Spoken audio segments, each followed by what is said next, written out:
Love staying informed? Subscribe now and get unlimited access to local news, weather, and sports for just 99 cents a month for your first 3 months at inforum.news/join. Read every story, listen to every podcast, and download the apps that keep you informed and on the go 24 hours a day. So head to inforum.news/join right now to subscribe. What are you waiting for? Get 3 months of local news for just 99 cents a month at inforum.news/join.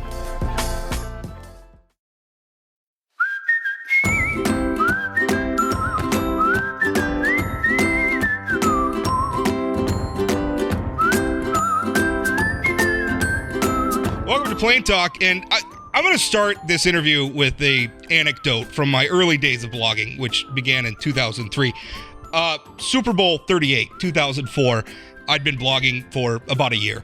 And if you remember, something kind of, salacious happened during halftime at that Super Bowl.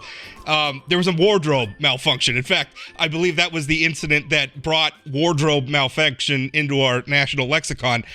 Janet Jackson and Justin Timberlake were performing, and part of her top was removed. It exposed her breast. And at the time, the blogosphere that I was participating in, which was very small, almost nobody knew what this was, kind of went nuts. And the thing I noticed about it was that a lot of the people, and you got to remember, there wasn't really video of this that could circulate. We were still about a year out from YouTube. Facebook certainly didn't exist yet. Twitter didn't exist yet. So there was this mad rush to steal whoever was able to get a picture off their television or whatever, get a picture of what happened. And all of these people, these bloggers, were trying to slap it up on their blog so that they could tell everybody how outraged they were that this happened. And I remember watching this happen at the time and just laughing, thinking, I don't ever want to participate in that. I don't ever want to be the guy who has to slap that image on there in order to tell people, because the image was obviously, it was titillating in one way, right? It was salacious, and people wanted to draw people in with the picture of the exposed breast, but then also tell everybody how outraged they were that the breast was exposed. Anyway, I brought up that story because I was thinking about it a lot as I was reading the book written by my guest. He's Ben Smith. He worked for Politico. He was a writer for them. He was also editor-in-chief of BuzzFeed News.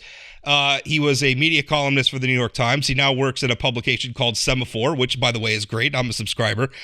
And Ben wrote a book. It's called Traffic. In fact, the full name is Traffic, Genius, Rivalry, and Delusion in the Billion-Dollar Race to Go Viral. And as you could probably tell from the anecdote I led with, it's all about, I suppose you could call it clickbait, but really it's just about getting attention at a time where the way that people paid attention was changing in revolutionary ways.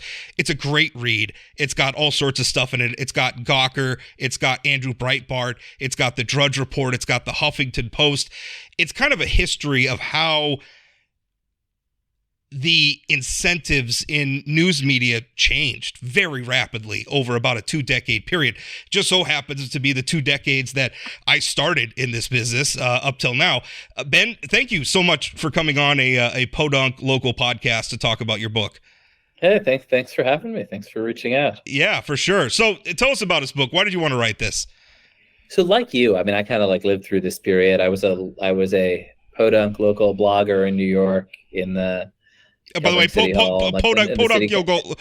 blogger in New York's a different thing than Podunk blogger in North Dakota. You would think so. And when I got to the New York City Council, I thought, wow, this is the greatest city in the world. I bet these city council members are really, really high powered. And in fact, local politicians everywhere are exactly the same. And it makes no difference how big the place is. This is what I learned. But in any case, I was covering the New York City Council and stuff and blogging about it when that was new.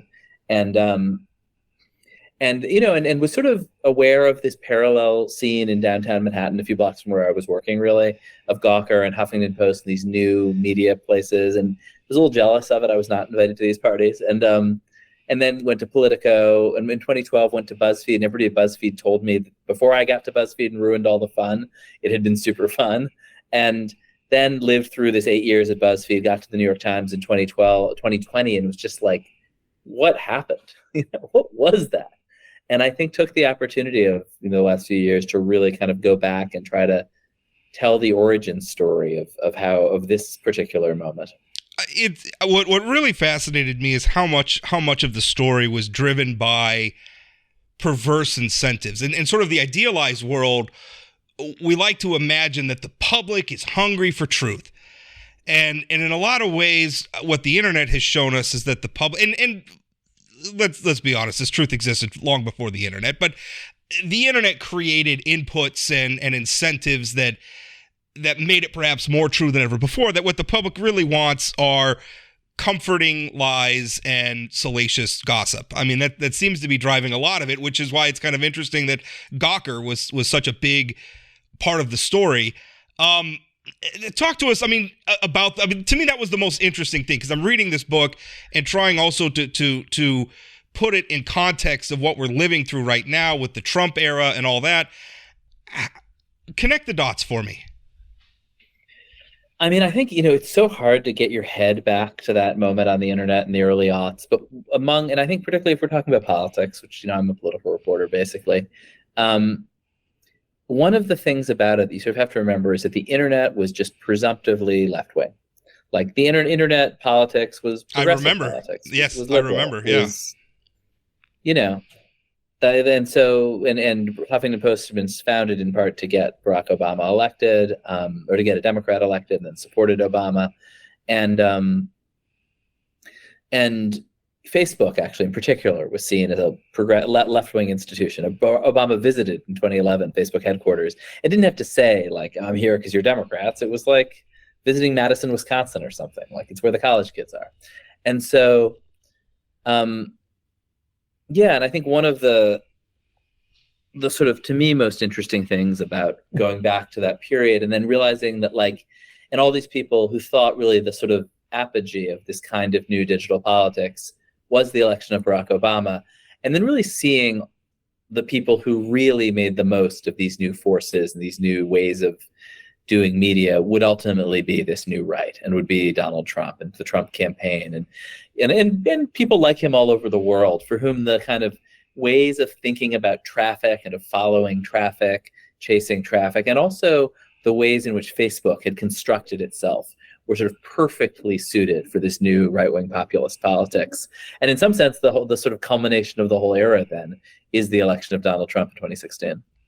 And it's interesting now because we're even seeing it continue. I mean, you talk about how at the time, and even before Barack Obama, there was Howard Dean, right, in the primary, who ultimately wasn't successful. But I remember the Deaniacs, and I remember another thing that you have to sort of remember about that moment is that what left-wing, sort of populist left-wing politics were to oppose the Iraq War, right? Like, both parties had supported the invasion of Iraq. The mainstream media, led by the New York Times, had kind of cheerled this terrible mistake. And so a lot of, like, Democrats, certainly, but just people, come 2005, think the media is a disaster, right? Like, and are looking for alternatives. And the internet, is both more natural. These new websites and digital forms of media are actually how people communicate. The New York Times, CBS News really are out of touch with our actual email, internet lives. At the same time, they've been to some degree discredited by the way they covered the Iraq War. And I think that's a really important part of the whole story that people tend to forget. And that Howard Dean is really an anti-war candidate. And Obama really was an anti-war candidate. That was the core of his winning message against Hillary Clinton. Yeah, well, in fact, it was one of his in early, like even in the Senate campaign, was a big part of it. But it's interesting how that comes to the current moment. I was reading somewhere, it may have even been Semaphore now that I think about it, was reading about how Twitter has become sort of a right-wing platform in a lot of ways, and that Elon Musk is in charge now, who certainly has sympathies in that direction, and who is announcing his campaign on Twitter with Elon Musk, but Ron DeSantis, and by the way, guess who is maybe gonna, if he could never get free of his Fox News contract, who is maybe rumored to be gonna start up a new show on Twitter, Tucker Carlson, right? And the interesting thing is because yes, early on the internet was a very progressive place, and maybe because all the people using it were very young, and there's that whole age skew towards liberalism when people are young. And I remember that time being kind of a right of center guy on the internet. And I remember going to the conference. I would go to blog conferences, and I would be in the room with people who I never thought would become sort of national names, like Steven Crowder and Jim Hoft and Andrew Breitbart. I actually got an award on the same stage as Andrew Breitbart and talked to him behind the stage. There were all these people there, and I can remember them talking about things like, well, in the future, we're going to have to distill our political message down to a cat meme, right? Because cat memes were very popular at the time. And I remember thinking, boy, that is stupid. That's never going to fly. Except, boy, was I wrong, because here we are. The stupidest people inherited the earth. Yeah, that's exactly right. How is it... talking about, because we've been kind of talking about bloggers, but really, I mean, there was a lot of money put into ventures, and you document it. Things like the Huffington Post, things like BuzzFeed, frankly, that also seemed at times to get caught up in pursuing these incentives that the internet was creating in ways that I think were positive, but ways also that were negative. Talk about that a little bit. Do you talk about the business, you mean? Why there was all this money flowing in? Right, yeah. I mean, I think, and this is something, again, you sort of just have to get your head back to that period to remember. But there was, there was this belief that these internet media companies would be huge businesses. And so NBC Universal invested $400 million. I mean, that's a lot of money in BuzzFeed. And there's similar huge investments in Vice from Disney, for instance. And the reason they did it was because a lot of the people who founded, who were writing those checks, had been around at the birth of cable. Tom Freston, the chairman of Vice, had been the founder of MTV. And what happened in that era was some entrepreneurs laid new wires, new pipes in the ground, and they wanted to sign people up to their new wires, and they needed good stuff to run on it. And so they reached business arrangements with these new media companies like MTV, CNN, Fox, ESPN to make great stuff to go in these wires. And it meant that the people who owned the wires were kind of sacrificing a huge share of their profits to pay MTV, to pay ESPN, which was buying sports rights, all that stuff. But it was worth it to them because it was getting people to sign up for the cable package. And the assumption in those early days of the internet was it would work out the same. That Facebook, Google, Twitter, Pinterest, whatever, would wind up needing to pay media companies for great content, the way the cable providers had. And then BuzzFeed, Vice would become the MTV and the ESPN and the CNN of this new medium. And I think there are a lot of reasons that was wrong, but that was the core way of thinking that led to, I think, to this huge investment surge, certainly. So one of the most interesting things, obviously, is really, I mean, your career is kind of been at the forefront of all of this. I mean, you were an early blogger. You worked for Politico, which was really shook up, Beltway journalism in Washington, D.C. You worked for BuzzFeed, which is obviously a huge part of this story. And even your time at the New York Times, which is innovative in the way that the old media has been resurgent, right? I mean, the New York Times has kind of figured out the formula, how to thrive again in the digital era. And now you're at Semaphore, which again is kind of bringing everything back to email again, weirdly. So I guess as it's gone through that, one of the most interesting anecdotes, though, from the book was your time at BuzzFeed and the decision to publish the Steele dossier, which is something people are still shouting at one another about today. Walk us through that in the context of everything that we're talking about. Through the Steele dossier in particular? Right. Yeah, I mean, I do think it is very much in this context, because one of the core beliefs of this sort of generation of internet media people that I'm totally a part of was that the old media had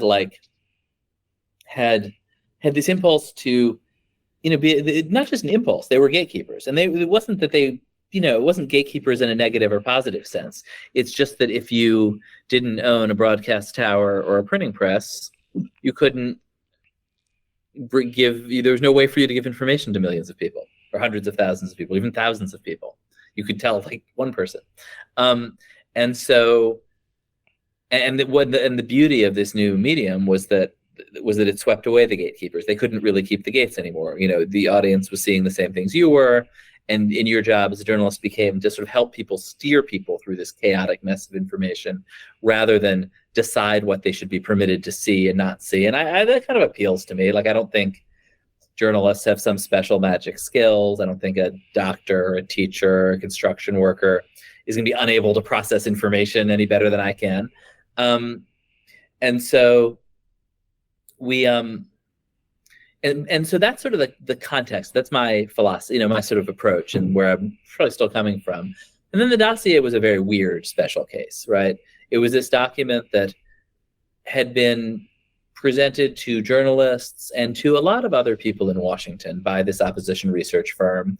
It came with this very serious set of credentials. It was this former British spy with this fancy resume. And a lot of journalists knew Chris Steele because he had been a great source on the FIFA corruption story, which he had investigated for, I don't even know for whom, but was a real thing. Like, lots of people, there was real corruption in FIFA, shockingly. For my Midwestern audience, FIFA's the soccer, the international soccer. Yeah, global soccer.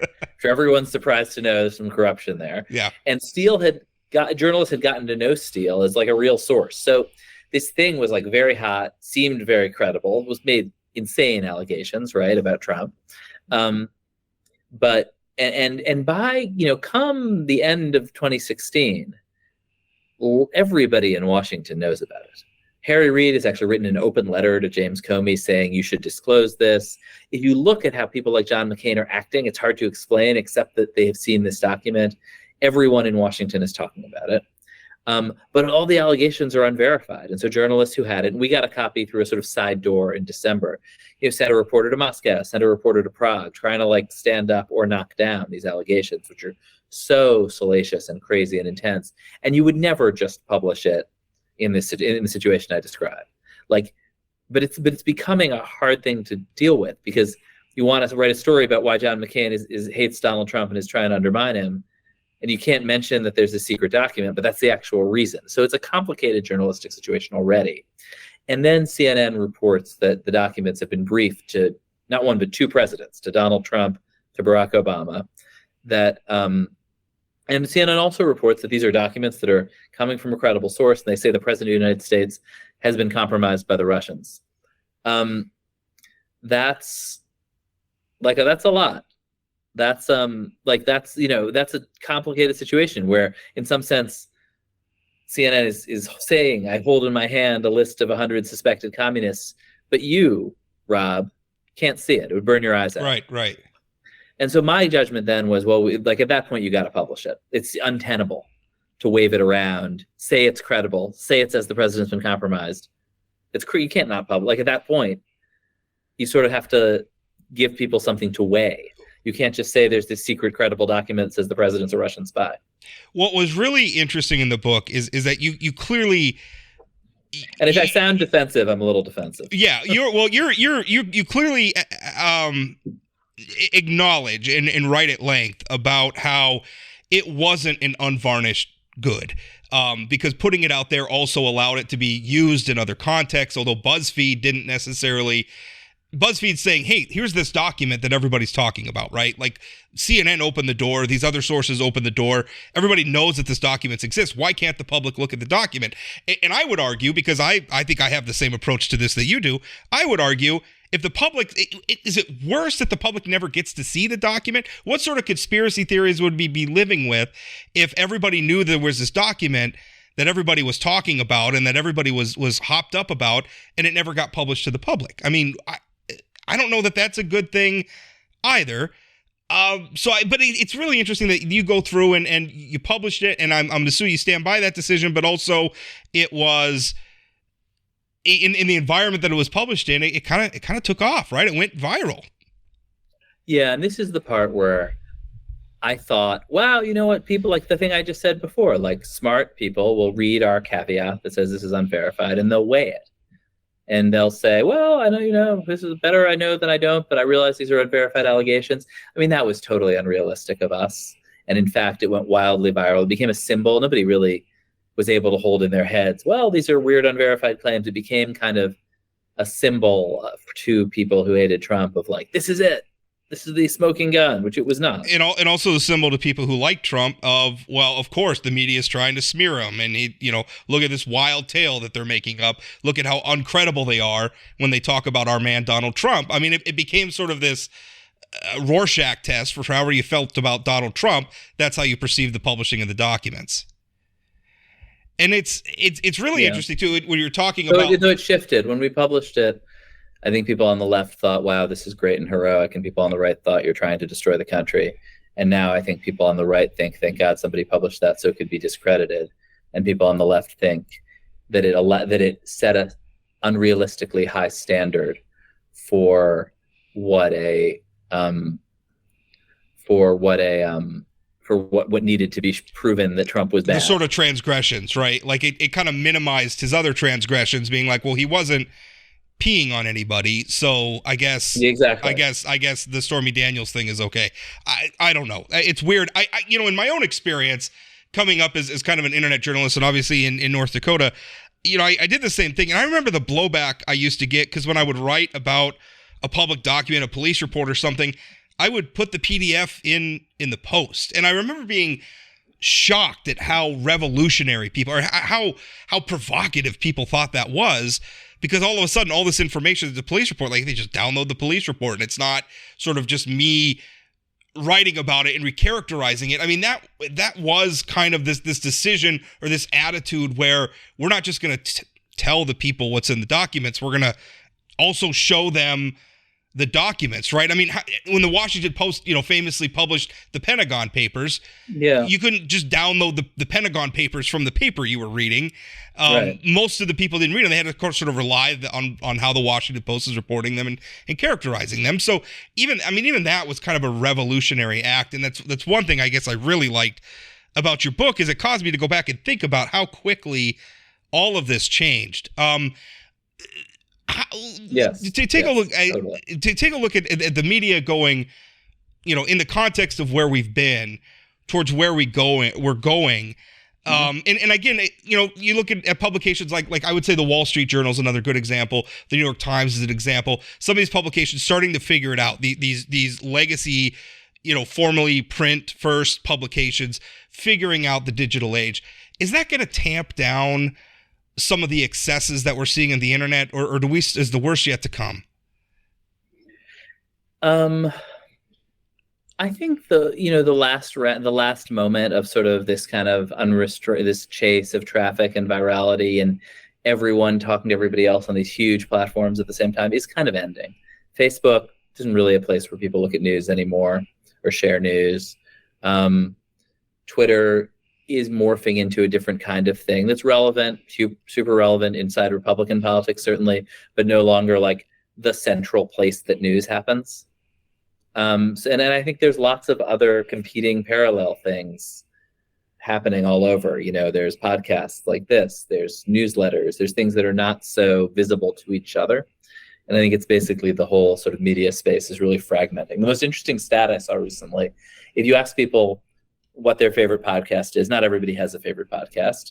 But if you survey, and among the people who do have a favorite podcast, after your podcast, of course, the number one is Joe Rogan. Yeah. So, not surprisingly. Right. But what's so interesting is the number one is Joe Rogan, and 5% of people say that he's their favorite. So this is a market in which the biggest market share is 5%, which is really wild. That's very strange. That's not true in television. It's not, it's not true in terrestrial radio.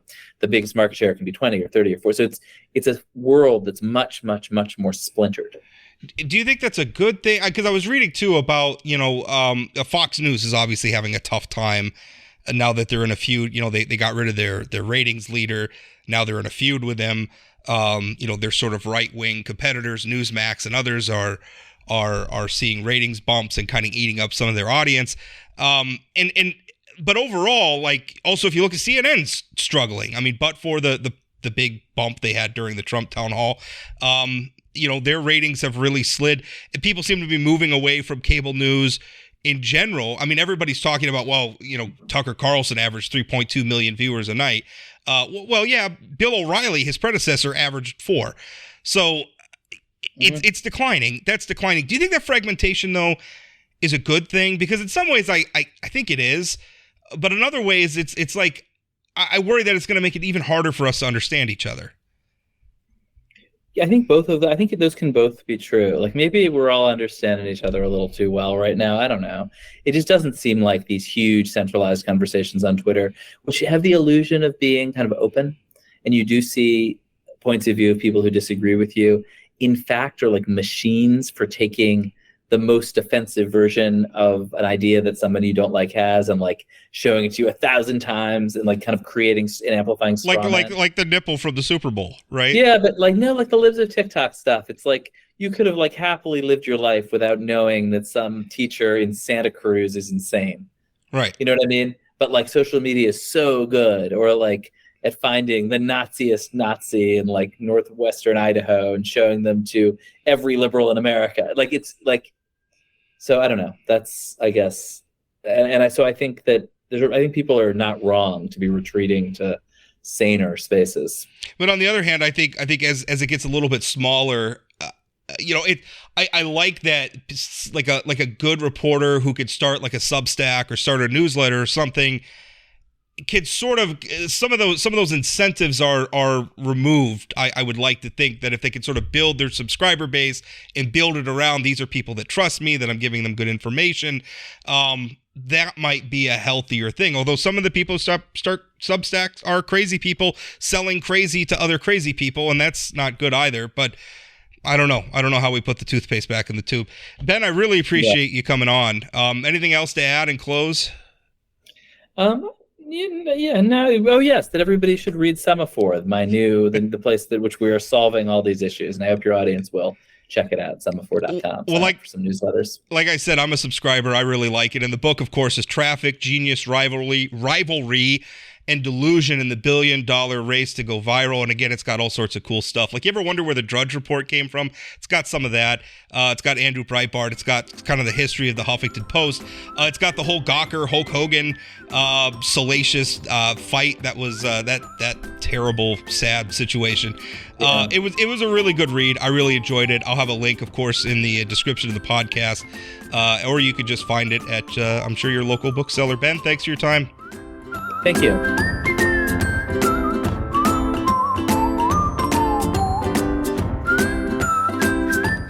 Did you know Forum Communications Company has a robust podcast library? At inforum.com/podcasts, we have everything from politics, sports, true crime, outdoor adventure, and more. Visit inforum.com/podcasts and explore them all today.